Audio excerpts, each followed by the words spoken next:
내란죄 피의자 윤석열 대통령의 2차 탄핵 소추안을 표결하는 국회 본회의가 애초 야당 계획보다 1시간 이른 14일 오후 4시에 열린다. 표결을 하루 앞둔 13일, 12.3 내란 사태 이후 아슬아슬하게 유지되어온 집권여당의 탄핵 저지선이 사실상 무너졌다는 게 중론이다.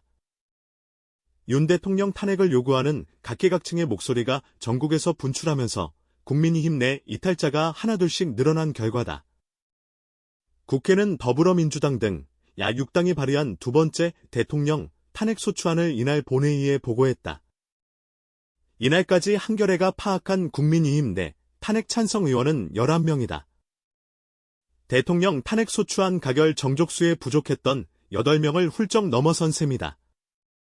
국민의힘이 여전히 탄핵 반대를 당론으로 고수하고 있지만 지금 분위기에선 탄핵 찬성표가 30표 넘게 나올 것으로 야권은 기대한다. 이날까지 윤 대통령 탄핵에 공개적으로 찬성 의사를 밝힌 국민의힘 의원은 지난 7일 첫 번째 탄핵안 표결에서 찬성표를 던진 안철수, 김혜지 의원의 새로 가세한 김상우, 조경태, 김재섭, 진종호, 한지아 의원을 더해 모두 7명이다. 여기에 이름을 밝히지 말아달라고 한 중부권 중진 기업 의원과 수도권 니은 의원, 영남권 재선 디귿 의원과 중부권 재선 리을 의원이 이틀 사이 한겨레에 탄핵 찬성 의사를 밝혔다.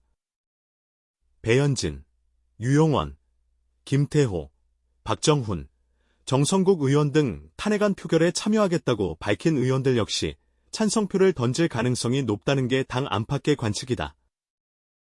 야권에선 12일 국민의힘 원내대표 선거에서 윤석열계 김태호 후보에게 표를 준 34명을 잠재적 탄핵 동조표로 분류한다. 이날도 전국 각지에선 윤 대통령 탄핵을 요구하는 시민들의 요구가 본물처럼 쏟아졌다. 영화 서울의 봄을 연출한 김성수 감독을 비롯해 이준익, 장항준, 이명세, 허진호, 김성훈 감독 등 영화계 인사 6,300여 명이 긴급 성명을 내어 국민의힘 의원들은 내란 동조를 중단하고 윤석열을 즉각 탄핵하라고 촉구했다. 서울시 고등학생들도 5,000명이 연서명한 시국선언을 서울시의회 앞에서 발표하며 역사책과 시험 문제 속에서만 보던 끔찍한 역사가 재현됐다고 분노했고 전국 44개 대학 총학생회는 서울 신촌에서 총궐기 집회를 열어 윤석열과 계엄 관련자들의 책임을 계속해서 요구할 것이라고 했다. 대전과 광주, 대구, 인천, 제주 등 광역시와 경남 진주, 거제 등 중소도시에서도 탄핵을 촉구하는 집회와 문화행사가 잇따랐다.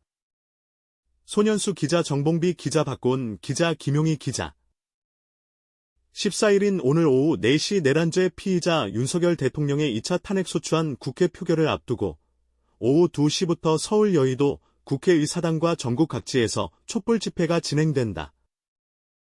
영하권 수준의 날씨 속에서도 많은 시민이 몰릴 것으로 예상되면서 의료계에선 집회 참여, 시민의 건강과 안전사고 유의를 당부했다. 특히 주요 위험 요인으로 체온 저하로 인한 건강 이상 증세와 넘어짐 사고 등이 꼽히는데 장갑 착용이 양쪽 모두를 예방할 수 있다는 조언도 나온다. 오한진 을지대병원 가정의학과 교수는 머리와 목, 손목과 발목 등에서 체온 손실이 많기 때문에 보온에 신경 쓰려면 이런 부분을 잘 챙길 필요가 있다며 모자와 목도리, 장갑 등 방한장구 착용을 조언했다. 이어 날씨가 추울 땐 혈관이 수축하는 데다 집회 상황에선 흥분하는 경우도 많아 혈압이 평소보다 더 많이 올라갈 수 있다면서 이때 당뇨와 고혈압, 고지혈증 등의 기저질환이 있는 분들은 갑자기 뇌졸중이 생기거나 심근경색증이 생길 가능성이 높아진다고 설명했다. 이와 관련해 말이 어눌해지거나 어지럼증을 느끼거나 한쪽 팔, 다리가 저리면서 거동이 불편해지는 등의 응급 증상이 발생한다면 곧바로 응급실이나 119 구급대원, 의료지원부스 등을 찾아야 한다. 고령층이라면 시간을 두고 서서히 일어나는 등 몸을 천천히 움직이는 편이 좋다. 갑작스럽게 일어나는 순간 혈압이 떨어지면서 어지러움을 느끼거나 의식을 잃고 쓰러지는 기립성 저혈압이 나타날 수 있기 때문이다. 이외에도 급체 등의 소화불량 증세 당뇨 환자의 저혈당 증상도 흔하게 발생한다. 오 교수는 이를 예방하기 위해 야외에선 틈틈이 따뜻한 물을 마시고 주기적으로 따뜻한 실내에서 휴식을 취하는 등 무리하지 않도록 하고 식사 역시 되도록 시간에 맞춰서 잘 챙기면 좋겠다. 고 조언했다. 김학준 고려대 구로병원 정형외과 교수는 집회 현장에서 두께감이 있는 따뜻한 장갑을 착용해 보험과 낙상 안전을 함께 대비할 것을 조언했다. 김 교수는 낙상 사고는 겨울철이 가장 위험하다면서 추위로 주머니에 손을 넣고 걷는 경우가 많기 때문이라고 말한다. 넘어질 땐 손으로 바닥을 짚어 대처하면 비교적 덜 다친다는 설명이다. 반면 손을 사용하지 못하면 몸의 균형을 잡지 못해 넘어지기도 쉽고 낙상 시엔 몸이 그대로 바닥에 떨어지면서 고관절이 다치는 등 큰 부상으로 이어지기 쉽다. 아울러 장갑을 착용하면 보행 중 하수구와 같은 틈에 신발이나 굽이 끼이는 사고에 대처하기 쉽다. 틈에서 신발을 빼내려고 발을 움직이다 넘어지거나 발목이 꺾이는 부상이 날 수 있기 때문이다. 그는 이럴 땐 차라리 신발을 벗고 손으로 신발을 틈에서 빼는 게 훨씬 안전하다면서 이외에도 운동화와 방한화 등 편안한 신발을 착용하고 평소 발목 부상이 잦다면 발목 보호대를 활용하는 것도 각종 부상을 방지하는 데 좋다고 권고했다. 내란죄 피의자 윤석열 대통령의 부인 김건희 여사의 도이치모터스 주가 조작 의혹과 명태균 씨와의 국정농단 의혹 등을 다룬 영화 퍼스트레이드가 박스오피스 8위를 기록했다.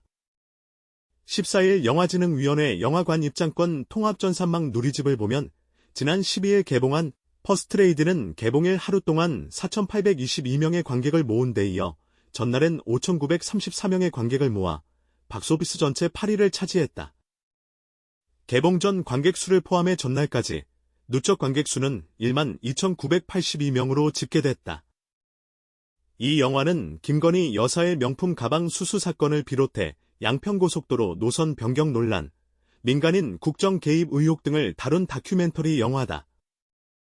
윤 대통령 당선 이전에 이미 불거진 문제였던 학력과 경력 위조, 논문 표절, 도이치모터스 주가 조작 의혹, 천공을 비롯한 무속인들과의 연루설도 다루고 있다. 그간 김 여사의 명품 가방 수수 사건과 김건희 여사의 공천 개입 의혹 등을 보도한 서울의 소리가 이 영화 제작에 참여했다. 이 영화는 지난 3일 윤 대통령이 일으킨 시비, 3대란 사태 이후 관심이 커지고 있다. 전날 기준으로 전국 59개 상영관에서 볼 수 있다. 오세진 기자